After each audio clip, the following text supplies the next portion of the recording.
তোর মুন্ডু কাটবো, কেটে নরেন্দ্র মোদীর টেবিলের সামনে, মমতা ব্যানার্জির টেবিলের সামনে তোকে রাখবো, ঠাটি একটা চড় মারবো, তাতে আমাকে জেলে থাকতে হলেও থাকবো। মহুয়া মিত্রকে বলছি, ডাইরেক্ট মহুয়া মিত্রকে বলছি, আমার বাড়ি বাগাছড়ায়, আমার বাড়িও নদিয়ায়, নদিয়া জেলাতে। আর আমার বাড়ি তোর একদম বেশি দূর না কৃষ্ণনগর থেকে 12 থেকে 13 কিলোমিটার দূরে হচ্ছে বাগাছড়া, আর বাগাছড়াতে আমার বাড়ি। তোকে যদি আমি কোনদিন বাগাছড়ায় দেখি, তোর মুন্ডু কাটবো, কেটে নরেন্দ্র মোদীর টেবিলের সামনে, মমতা ব্যানার্জির টেবিলের সামনে তোকে রাখবো। এটুকুনি কথা বলে দিলাম। আর সেটাও যদি না করতে পারি, সেটা করতে পারবো না, এটা তো আমি জানি করতে পারবো না, তাহলে ঠাটি একটা চড় মারবো, তাতে আমাকে জেলে থাকতে হলেও থাকবো।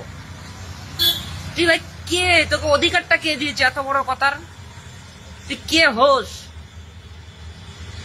তুই কে হোস? তুই কি?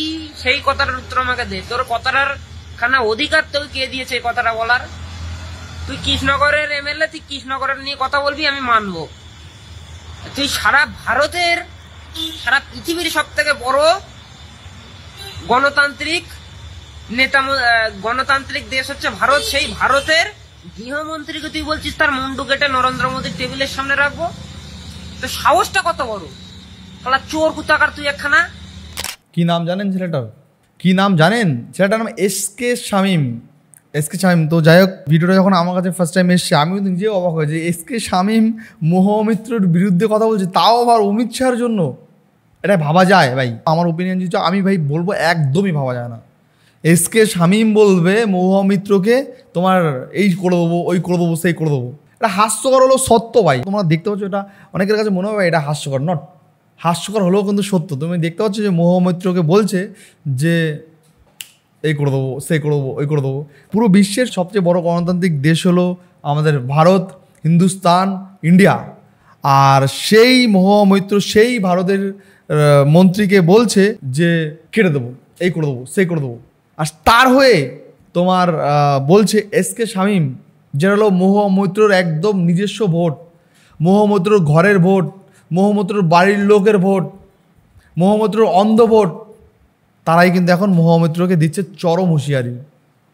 ভাই এই ভিডিওতে তো খুব ইম্পর্টেন্ট সুন্দর সুন্দর অবশ্যই কমেন্ট পড়বে।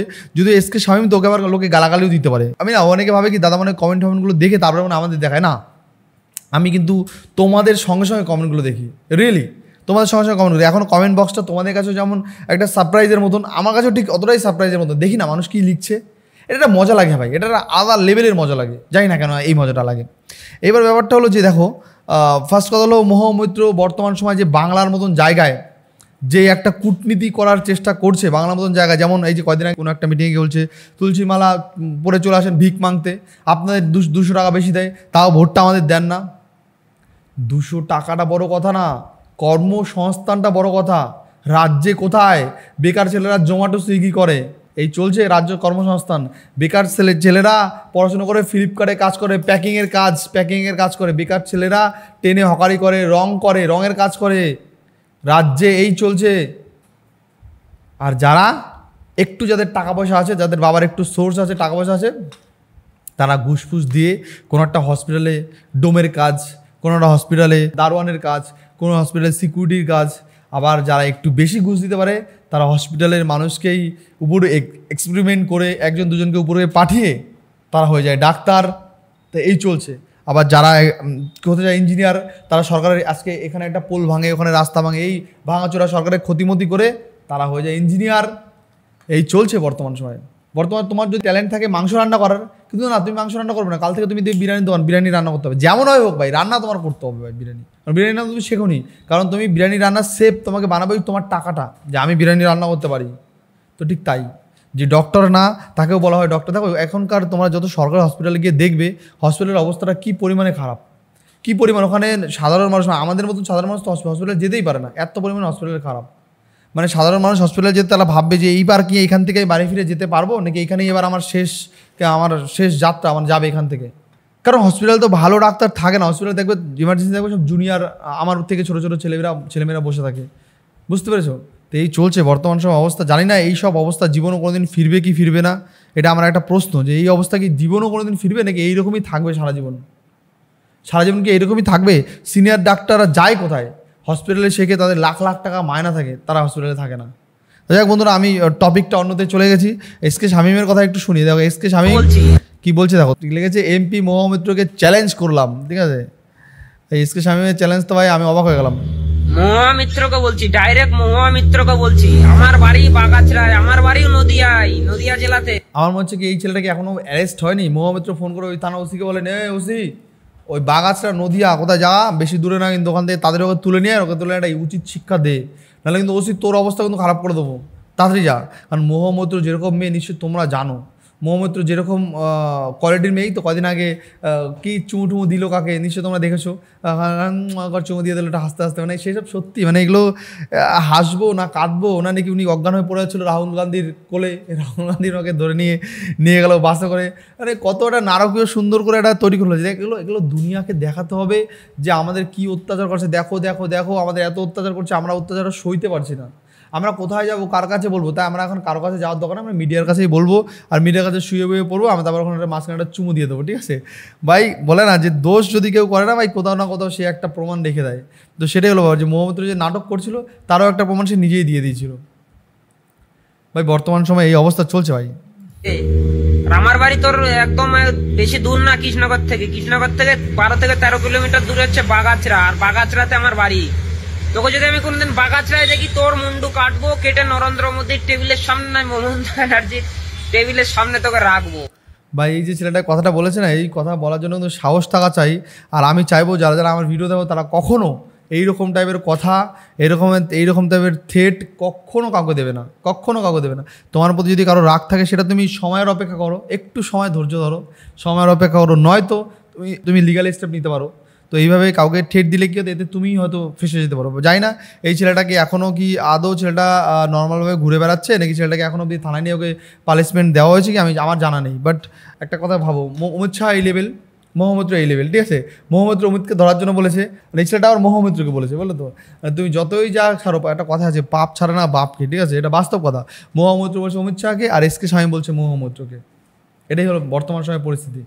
একটু এখানে একটু দেখি ভাই, চলো এটুকুনি কথা বলে দিলাম। আর সেটাও যদি না করতে পারি, সেটা করতে পারবো না, এটা তো আমি জানি করতে পারবো না, তাহলে ঠাটি একটা চড় মারবো, তাতে আমাকে জেলে থাকতে হলেও থাকবো। তুই ভাই কে, তোকে অধিকারটা কে দিয়েছে এত বড় কথার? তুই কে হোস, তুই কি সেই কথাটার উত্তর আমাকে দে। তোর কথাটার খানা অধিকার তোকে কে দিয়েছে এই কথাটা বলার?